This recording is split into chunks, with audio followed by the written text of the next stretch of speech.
전기정보공학을 준비한 A 학생. 3년 동안 전공 관련 활동을 빼곡하게 쌓고 성적도 안정권이었지만 결과는 불합격이었습니다. 하지만 비슷한 성적의 B 학생은 합격했습니다. 두 학생의 차이는 단 하나, 활동의 출발점이었습니다. A는 전공에 맞춘 활동을 쌓았고 B는 일상생활 속 불편함을 탐구하며 전공으로 연결했습니다. 열심히만으로 충분하지 않은 이유, 그 이야기를 지금 시작합니다.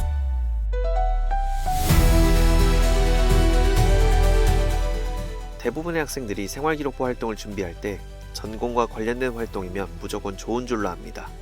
그래서 흔히 이런 식으로 접근하죠. 심리학을 희망하면 심리검사 부스를 운영하고 경제나 경영을 준비하면 관련 책을 읽고 글을 쓰며 생명과학을 선택하면 생물 관찰 기록을 남기는 식입니다. 물론 이런 활동이 틀렸다는 건 아닙니다. 이런 활동을 성실하게 깊이 있게 수행한 학생들이 합격하는 경우도 많아요. 하지만 문제는 많은 학생들이 이런 활동을 너무 전형적이고 얕게 접근한다는 겁니다. 그래서 생활기록부에서 차별화되지 않는 거죠. 여러분은 지금 하고 있는 활동이 입학사정관에게 어떤 인상을 줄지 생각해 본 적이 있나요? 전공과 열심히 연결지어 활동을 했는데도 불합격한 이유는 무엇일까요? 전공과 연결된 활동 자체는 괜찮습니다. 문제는 활동을 억지로 연결하려다 보니 활동이 너무 진부해진다는 겁니다. 그렇다면 정말 주목받는 활동은 어떤 걸까요? 예를 들어 의생명공학은 유전체 오픈 데이터를 활용해 유전질환의 발병률을 파이썬으로 시각화할 수 있습니다. 또한 심리학을 준비한 학생이 게임 중독 문제를 뇌과학과 AI 관점에서 접근하는 것도 가능하죠. 겉보기엔 무관해도 전공의 시각과 문제의식이 담겼다면 그게 바로 깊이 있는 연결입니다. 중요한 건 삶 속의 불편함에서 출발한 자연스럽고 진정성 있는 탐구입니다. 진짜 흥미는 의외로 활동해보는 과정에서 발견되곤 합니다. 진로란 처음부터 정해져 있는 것이 아니라 그런 몰입의 순간들을 통해 조금씩 만들어져 가는 것일지도 모릅니다. 생활기록부 활동을 잘 해낸 학생들 대부분은 전공보다 일상 속 불편함에서 출발합니다. 한 학생은 비 오는 날 버스에서 튄 물에 옷이 흠뻑 젖었습니다. 그 순간 이런 상황을 막을 수는 없을까? 라는 생각이 머릿속을 맴돌았죠. 이후 동아리 시간에 선생님이 엑셀로 자리 배치 프로그램을 만드는 걸 보고 이걸로 물팀 문제도 해결할 수 있지 않을까? 라는 생각이 들었어요. 처음엔 구현이 어려워 포기했지만 대신에 엑셀로 암호 입력 프로그램을 만들어 보며 프로그래밍의 매력에 빠지게 됩니다.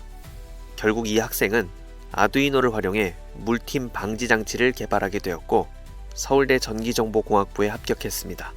그의 진로는 전공이 아니라 일상 속 불편함에서 시작됐습니다. 그리고 그 불편함을 해결하는 과정에 깊이 몰입하면서 진짜 진로가 만들어진 거죠.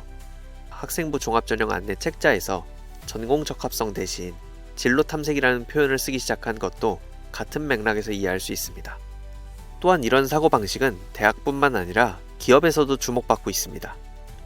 기존 방식만 반복하는 인재들만으로 기업이 살아남을 수 있을까요? 지금 기업이 진짜 원하는 인재는 어떤 사람일까요?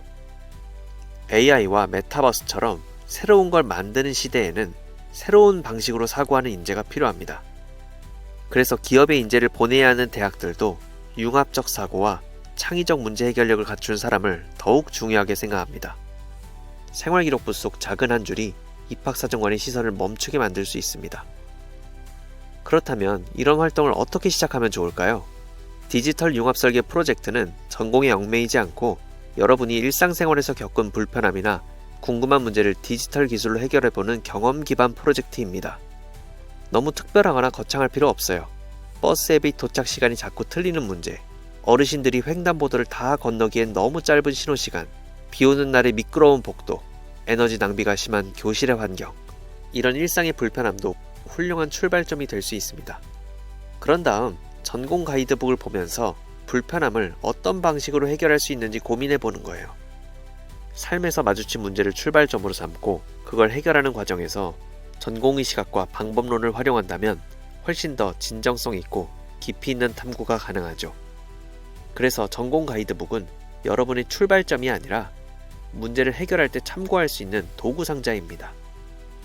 예를 들어 같은 교실 온도 문제를 놓고도 환경공학, 전기전자, 건축학, 인지심리학, 전공마다 바라보는 시선이 전혀 다르거든요. 전공 가이드북은 그 다양한 시선을 여러분에게 빌려주는 역할을 합니다. 디지털 융합 설계 프로젝트의 신청 방법은 간단합니다. 먼저 프로젝트에 함께할 팀원을 선정해 주세요. 그리고 자신이 흥미를 느낀 생활 속 문제나 관심 주제를 떠올려 보고요. 그 다음에 전공 가이드북을 참고해 그 주제를 다양한 전공의 관점에서 분석하고 디지털 기술과 연결해 볼 수 있는 방법을 탐색해 보세요. 그렇게 정리된 생각을 구글 폼으로 제출하면 됩니다. 오늘 이야기의 핵심 정리해 볼까요? 첫째, 전공과의 연결이 중요한 건 맞지만 얕은 연결이 아니라 시각과 방법론이 담긴 깊이 있는 연결이 중요하다는 것. 둘째, 기업과 대학은 새로운 흐름을 만들어낼 수 있는 융합형 인재를 원한다는 것. 셋째, 그런 인재는 감정적으로 몰입할 수 있는 실제 경험에서 출발한다는 점. 넷째, 그렇게 시작된 활동은 입시뿐만 아니라 삶 전체에서도 차별화된 경쟁력이 된다는 점. 그리고 다섯째, 디지털 융합 설계 프로젝트는 그걸 직접 설계하고 실현해 볼 수 있는 기회라는 점. 마무리하면서 꼭 드리고 싶은 말씀이 있어요.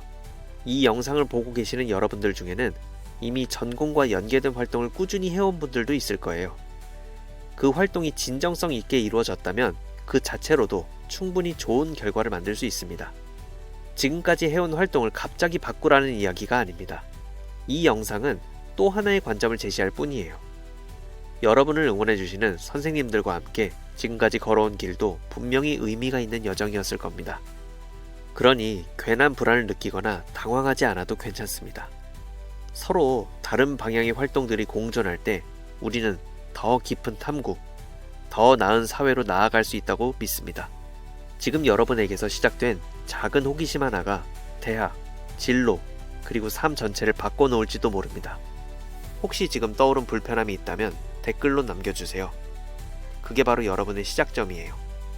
다음 영상에서는 정해진 주제로 어떻게 활동을 시작할 수 있는지 함께 고민해 볼게요. 구독과 좋아요는 저와 함께 이 여정을 이어가는 가장 간단한 방법입니다. 지금 함께 걸어가 볼까요?